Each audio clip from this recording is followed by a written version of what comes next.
வணக்கம் நண்பர்களே, நான் உங்கள் நண்பன் தர்சனாமூர்த்தி பவனீசன். வற்றாப்பளை கண்ணகியம்மன் கோயிலுக்கு சென்று வீடு திரும்பிக் கொண்டிருந்த ஒருவர் விபத்தில் உயிரிழந்திருக்கிறார்.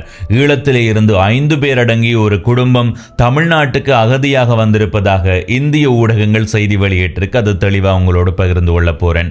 யாழ்ப்பாணம் தையிட்டி விகாரை பகுதிக்கு ஒவ்வொரு பௌர்ணமி நாளிலேயுமே தென்பகுதியிலே இருந்து சிங்கள மக்கள் அழைத்து வரப்படுவார்கள். அந்த மாதிரி இந்த முறையும் அழைத்து வரப்படுறதுக்கான முயற்சிகள் முன்பே தெரிய வந்ததன் அடிப்படையில் ஒரு போராட்டம் முன்னெடுக்கப்படுவதாக சொல்லப்பட்டது. அதற்கு நீதிமன்றம் தடை வழங்கியிருந்தது. அதை தாண்டி இன்றைய நாளிலையும் போராட்டம் முன்னெடுக்கப்பட்டிருக்கிறது. எனவே இந்த தகவலை தெளிவாக உங்களோடு பகிர்ந்து கொள்ள போறேன். அத்தோட உங்களுக்கு தெரிந்திருக்கும், ஏற்கனவே காணி தொடர்பான வர்த்தமானி ஒன்று வெளியாகி இருந்தது. அந்த வர்த்தமானி தொடர்பாக அரச தரப்பிலே இருந்து ஒரு பதில் கிடைத்திருக்கிறதாக கஜேந்திரகுமார் பொன்னம்பலம் அவர்கள் சொல்லியிருக்கிறார். அந்த தகவலையும் பகிர்ந்து கொள்ள போறேன். இதே வேளையில் இந்த அரசாங்கத்தின் மீது ஒரு கருப்பு புள்ளி படிந்திருக்கிறது. அது அரச தலைவருடைய பொது மன்னிப்பில் விடுதலை செய்யப்பட்ட அதுல திலகரட்ன என்பவருடைய விடுதலை தொடர்பானது. எனவே இது இப்போது பெரும் பேசுபொருளாக மாறி ஒருவரை பதவியில இருந்து கூட அரசாங்கம் நீக்கி இருக்கிறது. எனவே இந்த தகவல்களை தெளிவாக உங்களோடு பகிர்ந்து கொள்ள போறேன். முழுமையாக பார்த்து உங்கள் கருத்துக்களை பகிர்ந்து கொள்ளுங்கள். இதுவரை பவனீசன் குரல் என்ற இந்த யூடியூப் சேனலை சப்ஸ்கிரைப் செய்யாதவர்கள் சப்ஸ்கிரைப் செய்து பக்கத்தில் இருக்கிற மணிபொத்தன் பெல் ஐக்கானை அழுத்தி இணைந்திருங்கள். அப்பதான் நான் போடுற ஒவ்வொரு காணொளியும் உங்களை வந்து சேரும். முதலாவது செய்தி முக்கியமானது. உங்களுக்கு தெரிந்திருக்கும், நேற்று 9ஆம் திகதி வற்றாப்பளை கண்ணகியம்மன் கோயிலில் விசாக பொங்கல் சிறப்பாக நடைபெற்றிருந்தது. பல லட்சக்கணக்கான மக்கள் வந்திருந்தார்கள் என்று சொல்லலாம். ஒரே நேரத்தில் அங்கு அதிகமான மக்களை பார்க்க முடியாவிட்டாலும் நேற்று காலை வேளையிலே இருந்து இன்று காலை வேளை வரைக்கும் அதிகமான மக்கள் கூட்டம் இருந்தது. நானும் அங்கு சென்றிருந்தேன். அது தொடர்பான காணொளி பவனீசன் என்ற யூடியூப் சேனலில் பதிவிட நீங்கள் பார்க்கலாம். உண்மையிலே இந்த இடத்துல குறிப்பாக சொல்ல வேண்டிய விடயம், எல்லாருமே இரவிரவா அந்த பகுதியில் நடந்து அந்த பொழுதுபோக்கி அங்கே வேண்டுதல் செய்து அதுக்கு பிறகு வீட்டை போகும்போது தங்களுடைய உயிரை மதிக்காம போறார்கள் என்றது தான் உறுதியாக சொல்ல முடியும். ஏனென்றால் இன்றைய நாளில் மாங்குளம் வீதியில் ஒலுமடு என்ற பகுதியில் ஒரு இளைஞன் விபத்துக்குள்ளாகி இருக்கிறார். விபத்துக்குள்ளாகி ஒரு வாய்க்காலுக்குள்ள விழுந்து அவர் உயிரிழந்திருக்கிறார். அவருடைய இறப்புக்கு காரணம் நித்திரை தூக்கமாக இருக்கலாம் என்று காவல்துறையினர் சொல்லியிருக்கிறார்கள். இதை உறுதியாக சொல்ல முடியும். ஏனென்றால் நான் ஒவ்வொரு ஆண்டும் அங்கே செல்லும் போது காலை வேளையில் திரும்ப வீட்டை வரும்போது தூக்க கலக்கம் இருக்கும். பயணம் செய்யும் போது கொஞ்ச நேரத்துக்கு என்ன நடக்குதுன்னு தெரியாத மாதிரியான ஒரு உணர்வு இருக்கும். ஆனாலும் கூட நான் அந்த நேரத்தில் செய்கிறது ஏனென்றா எங்களை போறவர்கள் என்னடா இவங்க இதில் நித்திர கொள்றாங்கன்னு போட்டு சொல்லி போட்டு போகலாம். நாங்கள் உலகம் அப்படி கதைக்கும் என்றதுக்காக எங்களுடைய உயிர் மீது அக்கறை இல்லாமல் இருக்க முடியாது. நான் பயணம் செய்து வரும்போது எனக்கு ஒரு கொஞ்சம் தூக்க கலக்கம் இருந்தாலும் உடனடியாக அந்த வீதியோரத்தில் இருக்கிற பேருந்து தரிப்பிடத்திலேயோ இல்லையண்டா ஏதாவது ஒரு மரப்பகுதிக்கு கீழேயோ நித்திர கொண்டுட்டு தான் என்னுடைய பயணத்தையே தொடங்குவேன். அந்த அளவுக்கு நான் மிக முக்கிய ஒரு கவனம் செலுத்துறது. இன்றைய நாள் கூட வரும்போது இடையில ஒரு பேருந்து தரிப்பிடத்தில் நித்திர கொண்டுட்டு தான் வந்தாங்க. இப்போ தூக்க கலக்கம்ன்றது சொல்ல முடியாது. அது ஒரு மிகப்பெரிய போதை என்றே சொல்ல முடியும். எப்படி மது போதையில் போய் விபத்துக்குள்ளாகிறார்களோ அதை விட ஆபத்தானது இந்த தூக்க கலக்கம். எனவே எதிர்காலத்தில் வற்றாப்பளை கண்ணகியம்மன் கோயிலுக்கு சென்று வீடு திரும்பக்கூடியவர்கள் இதில் மிகச்சிறந்த கவனம் எடுத்துக்கொள்ளணும். கடந்த ஆண்டும் கூட இப்படியான ஒரு விபத்து பதிவாகி இருந்தது. கடந்த ஆண்டும் நான் செல்லும் போது ஒரு பேருந்து தரிப்பிடத்தில் நித்திர கொண்டு வந்திருந்தேன். அதை விட கோயில் பகுதியில் எல்லாருமே நித்திர கொண்டு தான் எழும்பி வீட்டை வரார்கள். பக்கத்து ஏண்டா பிரச்சனை இல்லை. நீண்ட தூரம் பயணம் செய்யும் போது அது ஆபத்தை ஏற்படுத்தும். எனவே முடிந்த அளவு எல்லாருமே அவதானமாக இருங்கோ. தூக்க கலக்கத்தை தவிர்த்து தூக்கம் இல்லாமல் பயணத்தை மேற்கொள்வது தான் உங்களுடைய பாதுகாப்புக்கு பொருத்தமானதாக இருக்கும். இரண்டாவது செய்தி இப்போது அதிகமாக பேசப்படுகிறது. ஈழத்தில் கண்டி மாவட்டத்தில் கம்பளை என்ற ஒரு இடம் இருக்குது. அங்கே இருந்து ஒரு குடும்பம், அந்த குடும்பத்தில் 5 பேர் இருக்கிறார்கள். 43 வயது தந்தை, 34 வயது தாய், 12 வயது பிள்ளை மற்றும் 4 வயதில் 2 பிள்ளைகள் என்று இந்த 5 பேருமே தலைமன்னாரில் இருந்து ஃபைவர் படகு மூலமாக தனுஷ்கோடியை சென்றடைந்திருக்கிறார்கள். அதற்கு பிறகு காவல்துறையினர்கள் விசாரணைகளை மேற்கொண்டு அடுத்த கட்டமாக மண்டபம் முகாமில் அவர்களை ஒப்படைத்திருப்பதாக சொல்லப்படுகிறது. இவர்களை விசாரணைக்கு உட்படுத்திய நேரத்தில் அந்த தந்தை சொல்லி இருக்கிறார், பொருளாதார நெருக்கடி காலப்பகுதியில் நிறைய பேரிடம் கடனை பெற்றிருப்பதாகவும் அந்த கடனை மீள செலுத்த முடியாத நிலை இருப்பதால தங்களால் வாழ முடியாம இருக்கு, அதனால தமிழ்நாட்டுக்கு வந்திருப்பதாக சொல்லி இருக்கிறார்கள். குறிப்பாக தமிழ்நாட்டுக்கு ஈழத்திலே இருந்து அகதியாக சென்றவர்களினுடைய எண்ணிக்கை 2022 மார்ச்சில் இருந்து இப்போது வரைக்கும் 319 பதிவாகி இருப்பதாக சொல்லப்படுகிறது. எனவே அந்த போர்க்கால பகுதியில் இடம்பெயர்ந்து போனார்கள், அகதிகளாக சென்றார்கள், அது தெரியும். ஆனா இப்ப இந்த பொருளாதார நெருக்கடிக்கு பிறகு அதிகமானவர்கள் அங்க சென்றிருக்கிறார்கள் என்பது இங்கே சுட்டிக்காட்டப்பட வேண்டிய விடயம். அடுத்தது உங்களுக்கு தெரிந்திருக்கும் தையட்டி விகாரை என்பது, தையட்டி விகாரை என்று சொன்னாலே அது சட்டவிரோத விகாரை என்று சொல்ற அளவுக்கு பெரிய அளவு மக்கள் எதிர்ப்பை சந்தித்திருக்கிற ஒரு விகாரை என்றுதான் சொல்ல முடியும். அதற்காக அது மக்கள் எதிர்ப்பை சந்தித்தது மக்களினுடைய தவறான புரிதலாண்டு கேட்டா இல்ல, மக்களினுடைய காணிகள்ல அங்க விகாரை அமைக்கப்பட்டிருக்குது. எனவே அந்த விகாரையை அகற்ற வேண்டும், இது சட்டவிரோதமான விகாரை என்று அந்த காணியினுடைய உரிமையாளர்கள் தொடர்ச்சியாக போராட்டங்களை முன்னெடுத்து வருகிறார்கள். இந்த நிலையில ஒவ்வொரு பௌர்ணமி நாள்லையும் அந்த விகாரை கட்டு முடிக்கப்பட்டிருக்குது. கடந்த ஆட்சி காலங்களில் அந்த விகாரை கட்டப்பட்டது. ஆனா இந்த தேசிய மக்கள் சக்தியினுடைய ஆட்சி காலத்தில் அந்த பகுதியில் ஒரு மடம் மாதிரி மண்டபம் மாதிரி கட்டப்பட்டிருந்தது. அதுவும் இந்த ஆட்சி காலத்தில் தான் திறந்து வைக்கப்பட்டிருந்தது. இந்த நிலையில ஒவ்வொரு பௌர்ணமி நாள்லையுமே சிங்கள மக்கள் தென்பகுதியில இருந்து அழைத்து வரப்படுவார்கள். ஒவ்வொரு பௌர்ணமி நாள்லையுமே தொடர்ச்சியாக போராட்டங்கள் முன்னெடுக்கப்படுகிறது. அந்த அடிப்படையில் இன்று 10ஆம் திகதியும் இந்த விகாரைக்கு சிங்கள மக்கள் அழைத்து வரப்பட இருக்கிறதாக தமிழ் தேசிய மக்கள் முன்னணியினுடைய செயலாளர் செல்வராஜா கஜேந்திரன் அவர்கள் சொல்லியிருந்ததன் அடிப்படையில் இன்றைய நாளில் ஒரு போராட்டம் ஒன்று முன்னெடுக்கப்பட்டிருக்கிறது. குறிப்பாக இந்த விகாரை பகுதியில் தமிழ் ஊடகவியலாளர்கள் போறதுக்கான அனுமதி மறுக்கப்பட்டிருக்கிறது. ஆனால் சிங்கள ஊடகவியலாளர்களுக்கு அனுமதி வழங்கப்பட்டிருப்பதாக வீரகேசரி செய்தி வெளியிட்டிருக்குது.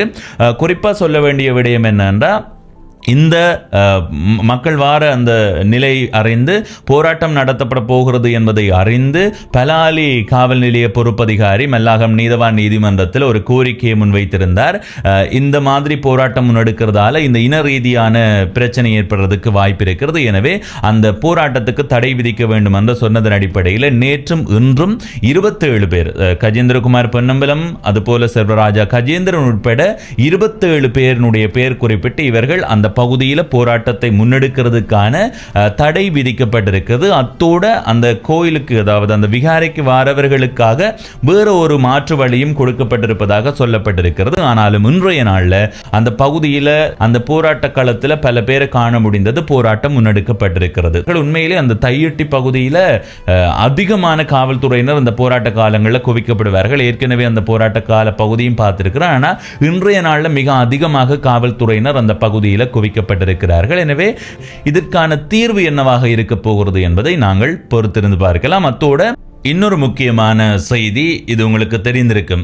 கடந்த 3ஆம் மாதம் 28ஆம் தேதி அரசாங்கம் ஒரு வர்த்தமானியை வெளியிட்டிருந்தது. அந்த வர்த்தமானி பெரும் பேசுபொருளாக மாறியிருந்தது. குறிப்பாக அந்த வர்த்தமானியில வடக்கு மாகாணத்தில் இருக்கிற வவுனியா மாவட்டம் தவிர்ந்த ஏனைய 4 மாவட்டங்களில் இருக்கிற காணிகள் மக்களால் உரிமை கோரப்பட வேண்டும். அப்படி உரிமை கோராவிட்டால் 3 மாதத்துக்கு பிறகு அது அரச காணியாக பிரகடனப்படுத்தப்படும் என்று அந்த வர்த்தமானி பெரிய அளவு சர்ச்சையை ஏற்படுத்தி இருந்தது. தமிழ் தரப்புகள் கடுமையாக எதிர்த்திருந்தது.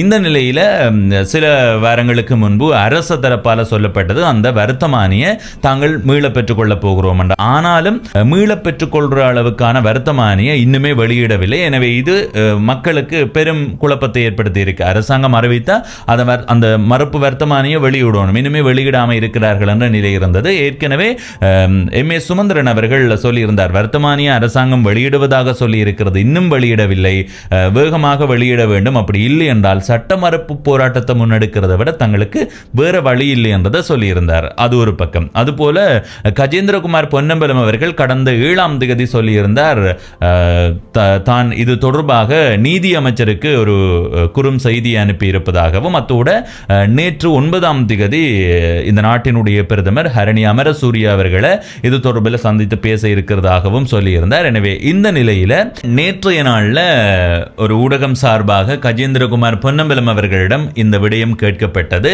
அதன் போது அவர் என்ன சொல்லி இருக்கிறார் என்றால், நீதி அமைச்சர் ஹர்சன நாணயக்கார இது தொடர்பாக காணி அமைச்சரிடம் கதைத்து ஒரு நல்ல முடிவு எடுப்பதாகவும் நடவடிக்கை எடுப்பதாகவும் தனக்கு குறும் செய்தி மூலமாக அனுப்பி வைத்திருப்பதாக கஜேந்திரகுமார் பொன்னம்பலம் அவர்கள் சொல்லியிருக்கிறார். எனவே வார்த்தைகள் மூலமாக குறும் செய்திகள் மூலமாக பதில் வழங்குவதை விட்டு அரசாங்கம் எப்போது அந்த வர்த்தமானிய மீளப் பெறப்போகிறது என்பதை நாங்கள் பொறுத்திருந்து பார்க்கலாம். அடுத்தது மிக முக்கியமான செய்தி, உங்களுக்கு தெரிந்திருக்கும், இந்த அரசாங்கத்தின் மீது ஒரு கருப்பு புள்ளி விழுந்திருக்குது. அந்த கருப்பு புள்ளியை இந்த அரசாங்கம் எப்படி தட்டிவிட போது, படிப்படியாக கொஞ்சம் கொஞ்சமாக அழிக்க போதா, இல்லையா உடனடியாகவே அதை அகற்றிவிட போகிறதா என்று எல்லாருமே எதிர்பார்த்து கொண்டிருந்த நேரத்தில் இந்த அரசாங்கம் உடனடியாக நடவடிக்கை செய்து இந்த கருப்பு புள்ளி எங்களால் வந்தது அல்ல, அதிகாரிகளால் வந்ததுதான் என்று உடனே அந்த நடவடிக்கையை மேற்கொண்டிருக்கிறார்கள். அது என்னன்றது உங்களுக்கு தெரிந்திருக்கும்.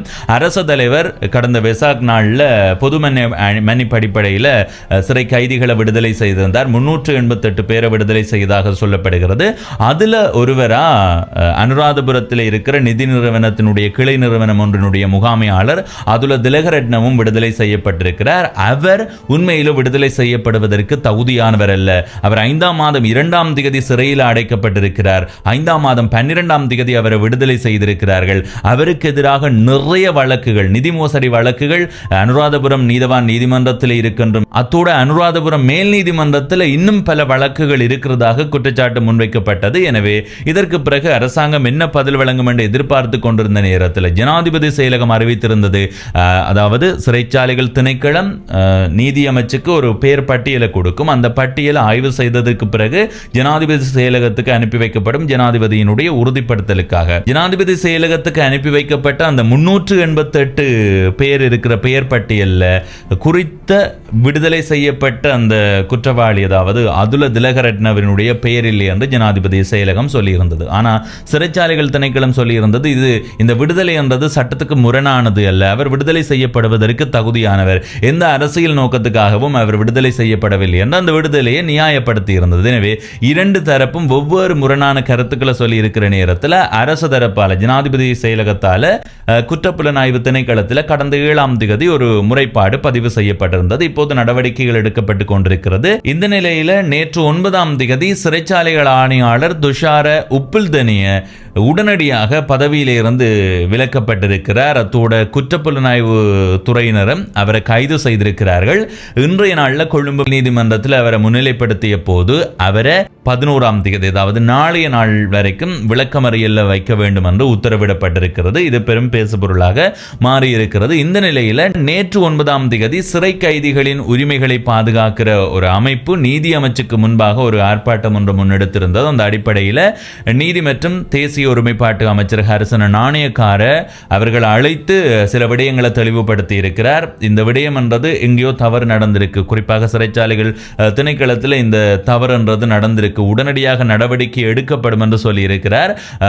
கடந்த 6ஆம் தேதி இந்த செய்தி பத்திரிகைகளில் வெளியாகியதற்கு பிறகு அன்று மாலை 6:30 தான் இந்த விடயம் தொடர்பாக ஜனாதிபதி செயலகத்துக்கு 15 பக்கங்களை கொண்ட ஒரு அறிக்கை அனுப்பியிருப்பதாகவும், இதில் சிறைச்சாலைகள் பக்கத்தில் திணைக்கள பக்கத்தில் தவறு இருப்பதாகவும், அதாவது அரசு தலைவரினுடைய பொது மன்னிப்பு என்ற அந்த விடயத்தை தவறான முறையில் பயன்படுத்தி இருக்கிறார்கள் என்றதையுமே தான் சுட்டிக்காட்டியதாக சொல்லியிருந்தார். அதற்கு பிறகுதான் 7ஆம் தேதி குற்றப்புலனாய்வு திணைக்களத்தில் ஜனாதிபதி செயலகம் சார்பாக ஒரு முறைப்பாடு பதிவு செய்யப்பட்டது. அதற்கு அடுத்தபடியாக நேற்று முன்தினம், அதாவது கடந்த ஞாயிற்றுக்கிழமை அமைச்சரவை கூட்டத்தின் போது அதில் எடுக்கப்பட்ட முடிவின் அடிப்படையில் துஷார உப்புல்தனிய அவரை பணி நீக்கம் செய்ய வேண்டும் என்று முடிவெடுக்கப்பட்டது. உடனடியாக அவர் பணி நீக்கமும் செய்யப்பட்டிருக்கிறார். தொடர்ச்சியாக விசாரணைகள் முன்னெடுக்கப்பட்டு தகுந்த நடவடிக்கை எடுக்கப்படும் என்றதை அந்த போராட்டக்காரர்களுக்கு நீதி மற்றும் தேசிய ஒருமைப்பாட்டு அமைச்சர் சொல்லியிருக்கிறார். எனவே அரசாங்கம் உடனடியாக நடவடிக்கை எடுத்திருக்கிறது. அனுரகுமார திசாநாயக்கா அவர்களுடைய பொது மன்னிப்பு பெரிய அளவில் கேள்விக்குட்படுத்தப்பட்டதற்கு பிறகு அரசு தரப்பு உடனடியாக நடவடிக்கை எடுத்து சிறைச்சாலைகள் ஆணையாளரை பதவியிலிருந்து நீக்கி கைது செய்து விளக்கமறியலையும் வைத்திருக்கிறார்கள். எனவே இந்த வழக்கு தொடர்பான விசாரணைகள் எதிர்காலத்தில் வெளியாகிற நேரம் உங்களோடு பகிர்ந்து கொள்ள காத்திருக்கிறேன். இதுவரை பவனீசன் குரல் என்ற இந்த யூடியூப் சேனலை சப்ஸ்கிரைப் செய்யாதவர்கள் சப்ஸ்கிரைப் செய்து பக்கத்தில் இருக்கிற மணிபொத்தின் பெல் ஐக்கானை அழுத்தி இணைந்திருங்கள். அப்பதான் நான் போடுற ஒவ்வொரு காணொளியும் உங்களை வந்து சேரும். நன்றி, வணக்கம்.